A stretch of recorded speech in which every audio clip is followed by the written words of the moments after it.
வார்த்தை தேவன்தானே, அந்த வார்த்தை தேவன்தானே. அகிலமாளும் வார்த்தையது, ஜீவனுள்ள வார்த்தையது.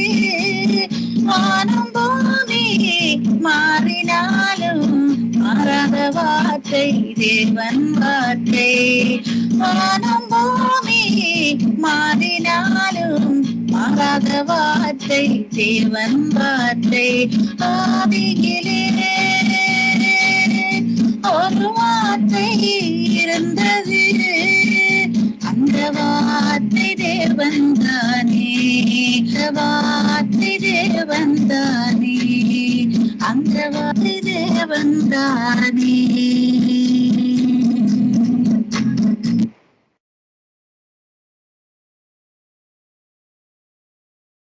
உபாகமம் 23ஆம் அதிகாரம். விதையடிக்கப்பட்டவனும் போச மாறுபட்டவனும் கர்த்தருடைய சபைக்கு உட்படலாகாது. வேசிப்பிள்ளையும் கர்த்தருடைய சபைக்கு உட்படலாகாது. அவனுக்கு 10ஆம் தலைமுறையானவனும் கர்த்தருடைய சபைக்கு உட்படலாகாது. அம்மோனியனும் மோவாபியனும் கர்த்தருடைய சபைக்கு உட்படலாகாது. 10ஆம் தலைமுறையிலும் என்றைக்கும் அவர்கள் கர்த்தருடைய சபைக்கு உட்படலாகாது. நீங்கள் எகிப்திலிருந்து புறப்பட்டு வருகிற வழியிலே அவர்கள் அப்பத்தோடும் தண்ணீரோடும் உங்களுக்கு எதிர்கொண்டு வராததின் நிமித்தமும் உன்னை சபிக்கும்படியாய் மெசொப்பொத்தாமியாவின் ஊராகிய பேத்தோரிலிருந்து பேயோரின் குமாரன் பீலேயாமுக்கு கூலி பேசி அவனை அழைப்பித்ததின் நிமித்தமும் இப்படி செய்ய வேண்டும். உன் தேவனாகிய கர்த்தர் பீலேயாமுக்கு செவி கொடுக்க சித்தமில்லாமல் உன் தேவனாகிய கர்த்தர் உன்மேல் அன்பு கூர்ந்தபடியினால் உன் தேவனாகிய கர்த்தர் அந்த சாபத்தை உனக்கு ஆசீர்வாதமாக மாற பண்ணினார். நீ உன் ஆயுசு நாட்கள் உள்ளளவும் ஒரு காலும் அவர்கள் சமாதானத்தையும் நன்மையையும் தேடாதே. ஏதோமியனை அருவருக்காயாக, அவன் உன் சகோதரன். எகிப்தியனை அருவருக்காயாக, அவன் தேசத்திலே பரதேசியாயிருந்தாய். 3ஆம் தலைமுறையில் அவர்களுக்கு பிறந்த பிள்ளைகள் கர்த்தருடைய சபைக்கு உட்படலாம். நீ படையெடுத்து உன் சத்துருக்களுக்கு விரோதமாய் புறப்படும் போது தீதான காரியங்கள் எல்லாவற்றிற்கும் விலகி இருப்பாயாக. ராக்காலத்தில் சம்பவித்த தீட்டினாலே அசுத்தமாயிருக்கிற ஒருவன் உங்களில் இருந்தால் அவன் பாளையத்திற்கு வெளியே போய் பாளையத்துக்குள் வராமல் சாயங்காலத்திலே ஜலத்தில் ஸ்நானம் பண்ணி சூரியன் அஸ்தமிக்கும் போது பாளையத்திற்குள் வரக்கடவன். நீ வெளிக்கு போயிருக்கத்தக்க இடம் பாளையத்திற்கு புறம்பே இருக்க வேண்டும். உன் ஆயுதங்களோட ஒரு சிறு கோலும் உன்னிடத்தில் இருக்க கடவது. நீ மல ஜலாதிக்கு போகும்போது அதனால் மண்ணை தோண்டி மல ஜலாதிக்கிருந்து உன்னிலிருந்து கழிந்து போனதை மூடி போட கடவாய். உன் தேவனாகிய கர்த்தர் உன்னை ரட்சிக்கவும் உன் சத்துருக்களை உனக்கு ஒப்புக் கொடுக்கவும் உன் பாளையத்திற்குள்ளே உலாவிக் கொண்டிருக்கிறார். ஆகையால் அவர் உன்னிடத்தில் அசூசியான காரியத்தை கண்டு உன்னை விட்டு போகாதபடிக்கு உன் பாளையம் சுத்தமாய் இருக்க கடவது. தன் எஜமானுக்கு தப்பி உன்னிடத்தில் வந்த வேலைக்காரனை அவனுடைய எஜமான் கையில் ஒப்புக்கொடாயாக. அவன் உனக்கு இருக்கிற உன் வாசல்கள் ஒன்றிலே தனக்கு சம்மதியான இடத்தை தெரிந்து கொண்டு அதிலே உன்னுடனே இருப்பானாக. அவனை ஒடுக்க வேண்டாம். இஸ்ரவேலின் குமாரத்திகளில் ஒருத்தியும் வேசியாய் இருக்கக்கூடாது. இஸ்ரவேலின் குமாரரில் ஒருவனும் ஆண் புணர்ச்சிக்காரனாய் இருக்கக்கூடாது. வேசி பணயத்தையும் நாயின் கிரயத்தையும் எந்த பொருத்தனையினாலாகிலும் உன் தேவனாகிய கர்த்தரின் ஆலயத்திலே கொண்டு வராயாக. அவைகள் இரண்டும் உன் தேவனாகிய கர்த்தருக்கு அருவருப்பானவைகள். கடனாக கொடுக்கிற பணத்துக்கும் ஆகாரத்துக்கும் கடனாக கொடுக்கிற வேற எந்த பொருளுக்கும் உன் சகோதரன் கையில் வட்டி வாங்காயாக. அந்நியன் கையில் நீ வட்டி வாங்கலாம். நீ சுதந்தரிக்க போகிற தேசத்தில் உன் தேவனாகிய கர்த்தர் நீ கையிடும் வேலையில் எல்லாம் உன்னை ஆசீர்வதிக்கும்படி உன் சகோதரன் கையிலே வட்டி வாங்காயாக. நீ உன் தேவனாகிய கர்த்தருக்கு பொருத்தனை பண்ணி இருந்தால் அதை செலுத்த தாமதம் செய்யாதே. உன் தேவனாகிய கர்த்தர் அதை நிச்சயமாய் உன் கையில் கேட்பார். அது உனக்கு பாவமாகும். நீ பொருத்தனை பண்ணாதிருந்தால் உன்மேல் பாவம் இல்லை. உன் வாயினால் சொன்னதை நிறைவேற்ற வேண்டும். உன் தேவனாகிய கர்த்தருக்கு உன் வாயினால் நீ பொருத்தனை பண்ணி சொன்ன உற்சாக பலியை செலுத்தி தீர்ப்பாயாக. நீ பிறனுடைய திராட்சை தோட்டத்தில் பிரவேசித்தால் உன் ஆசை தீர திராட்சை பழங்களை திருப்தியாய் புசிக்கலாம். உன் கூடையிலே ஒன்றும் எடுத்துக்கொண்டு போகக்கூடாது. பிறனுடைய விளைச்சலில் பிரவேசித்தால் உன் கையினால் கதிர்களை கொய்யலாம். நீ அந்த உன்னத பாட்டு 3ஆம் அதிகாரம். ராக்காலங்களில் என் படுக்கையிலே என் ஆத்தும நேசரை தேடினேன். தேடியும் நான் அவரை காணவில்லை. நான் எழுந்து நகரத்தின் வீதிகளிலும் தெருக்களிலும் திரிந்து என் ஆத்தும நேசரை தேடுவேன் என்றேன். தேடியும் நான் அவரை காணவில்லை. நகரத்திலே திரிகிற காவலாளர் என்னை கண்டார்கள். என் ஆத்தும நேசரை கண்டீர்களா என்று அவர்களை கேட்டேன். நான் அவர்களை விட்டு கொஞ்ச தூரம் கடந்து போன உடனே என் ஆத்தும நேசரை கண்டேன். அவரை நான் என் தாயின் வீட்டிலும் என்னை பெற்றவளின் அறையிலும் கொண்டு வந்து விடுமட்டும் விடாமல் பற்றி கொண்டேன். எருசலேமின் குமாரத்திகளே, எனக்கு பிரியமானவளுக்கு மனதாகும் மட்டும் நீங்கள் அவளை விழிக்க பண்ணாமலும் எழுப்பாமலும் இருக்கும்படி வெளிமான்கள் மேலும் வெளியின் மறைகள் மேலும் உங்களை ஆணையிடுகிறேன். வெள்ளை போலத்தினாலும் சாம்பிராணியினாலும் வர்த்தகருடைய சகலவித கந்தப்பொடியினாலும் உண்டாகிய வாசனையை வீசி தூப ஸ்தம்பங்களைப் போல் வனாந்தரத்திலிருந்து வருகிற இவர் யார்? இதோ சாலமோனுடைய மஞ்சம். இஸ்ரவேலின் சௌரியவான்களில் 60 சௌரியவான்கள் அதை சுற்றி நிற்கிறார்கள்.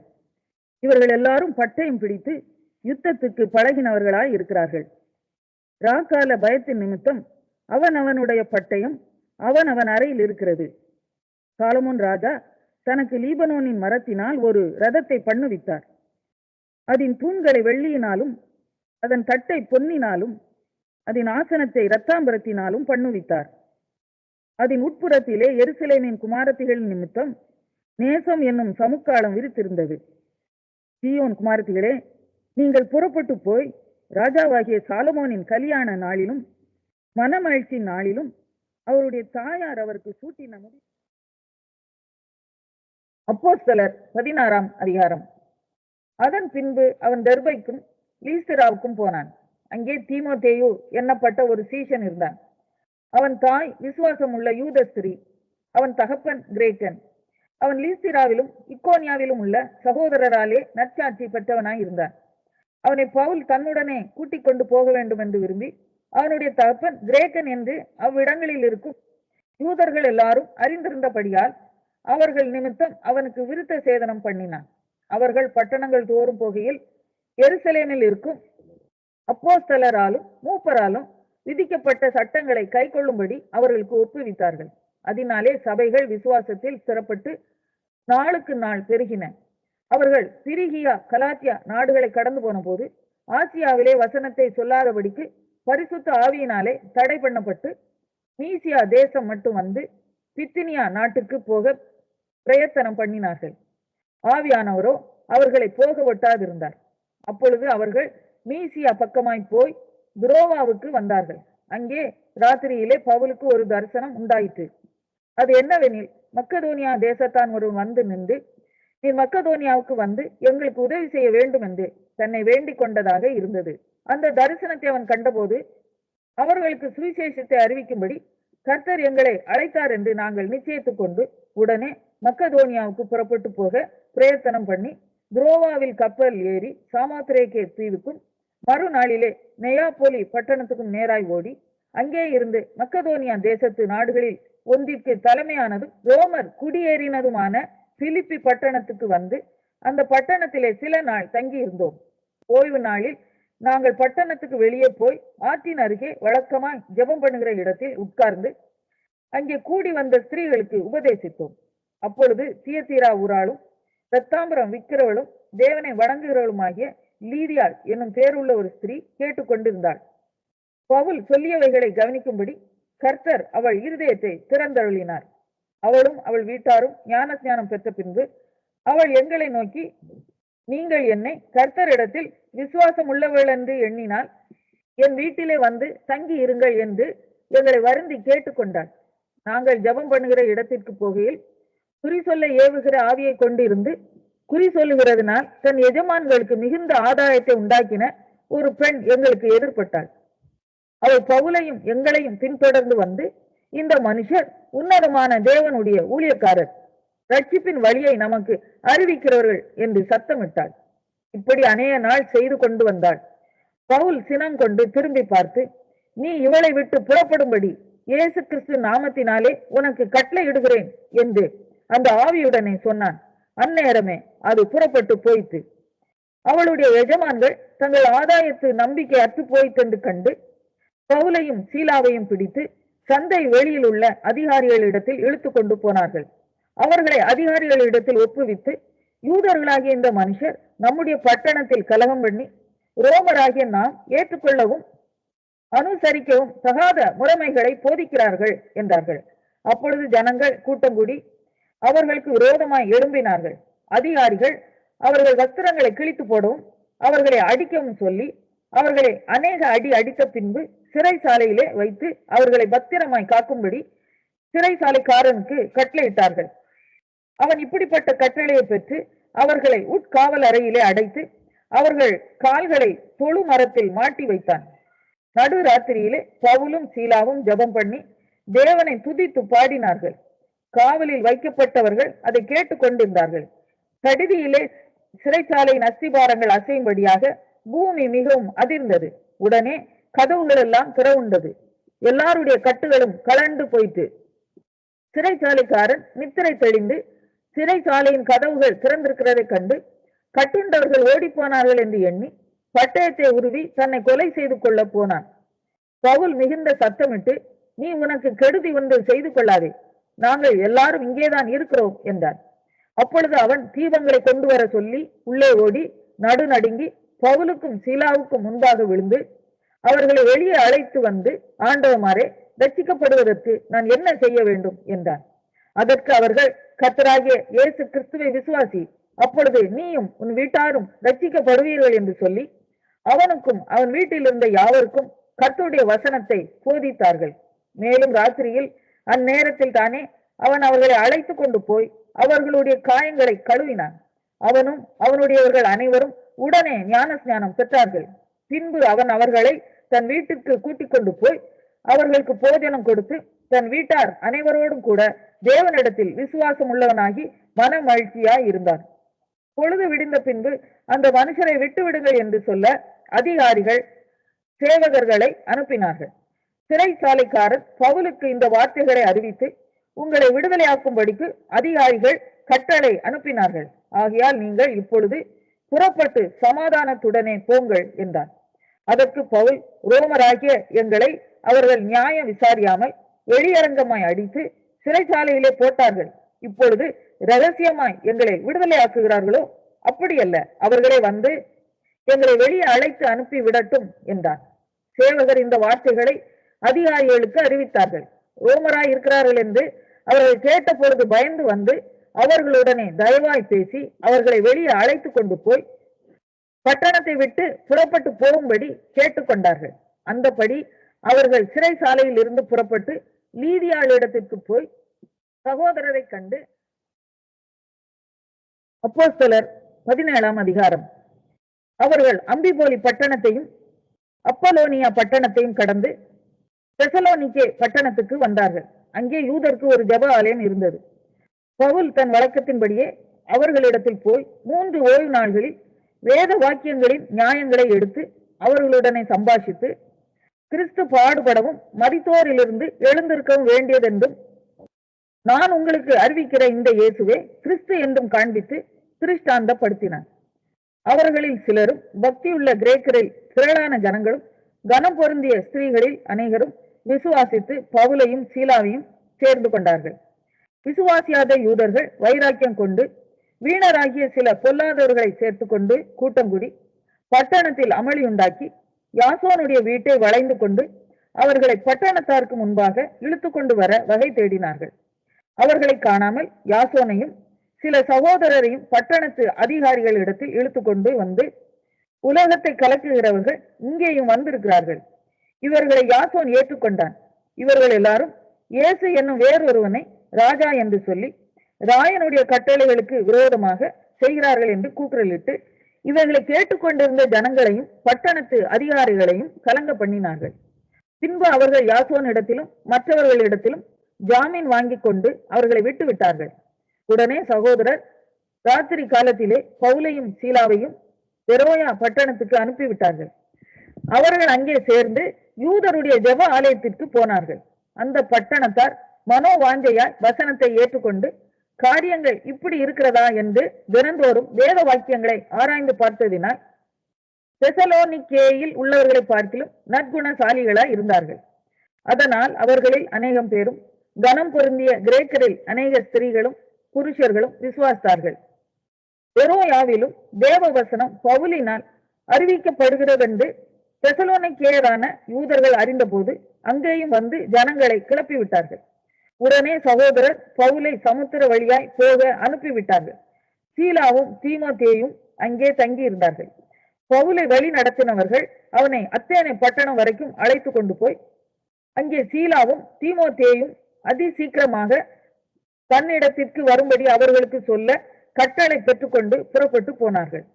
அத்தேனை பட்டணத்தில் பவுல் அவர்களுக்காக காத்து கொண்டிருக்கையில் அந்த பட்டணம் விக்கிரகங்களால் நிறைந்திருக்கிறதை கண்டு தன் ஆவியில் மிகுந்த வைராக்கியம் அடைந்து ஜெப ஆலயத்தில் யூதரோடும் பக்தி உள்ளவர்களோடும் சந்தை வெளியில் எதிர்பட்டவர்களோடும் தினந்தோறும் சம்பாஷணை பண்ணினார். அப்பொழுது எப்பிக்கூரரும் ஸ்தோயிக்கருமான ஞானிகளில் சிலர் அவனுடனே வாக்குவாதம் பண்ணினார்கள். சிலர் இந்த வாயாடி என்ன பேச போகிறான் என்றார்கள். சிலர் இவன் அந்நிய தேவதைகளை அறிவிக்கிறவனாக காண்கிறது என்றார்கள். அவன் இயேசுவையும் உயிர்த்தெழுதலையும் அவர்களுக்கு பிரசங்கித்தபடியினாலே அப்படி சொன்னார்கள்.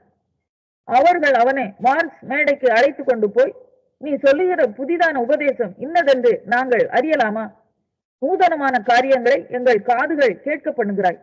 அவைகளின் கருத்து இன்னதென்று அறிய மனதாயிருக்கிறோம் என்றார்கள். அந்த அத்தேனே பட்டணத்தார் எல்லாரும் அங்கே தங்குகிற அந்நியரும் நவமான காரியங்களை சொல்லுகிறதுனாலும் கேட்கிறதுனாலுமே ஒழிய வேறொன்றிலும் பொழுது போக்குகிறதில்லை. அப்பொழுது பவுல் மார்ஸ் மேடையின் நடுவிலே நின்று, அத்தேனரே, எந்த விஷயத்திலும் நீங்கள் மிகுந்த தேவதா பக்தி உள்ளவர்கள் என்று காண்கிறேன்.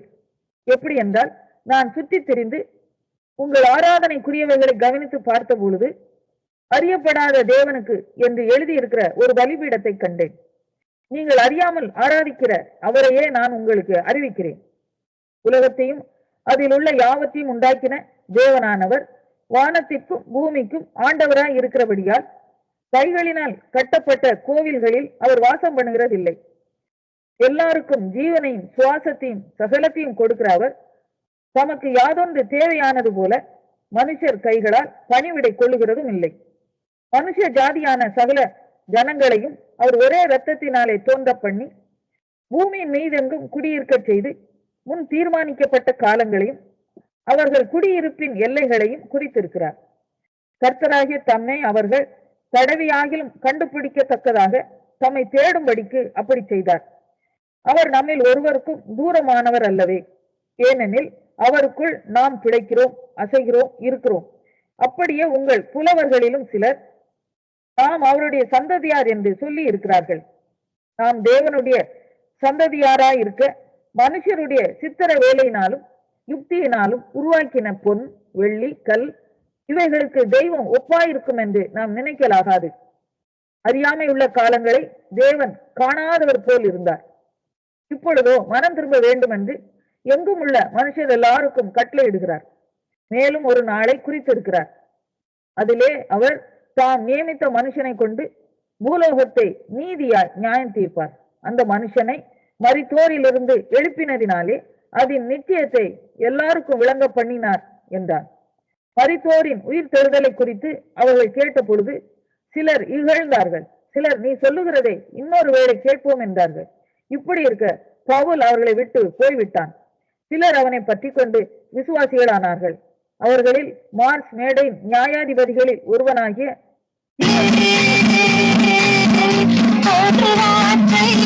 இருந்தது, அந்த வார்த்தை தேவன் தானே, அந்த வார்த்தை தேவன் தானே,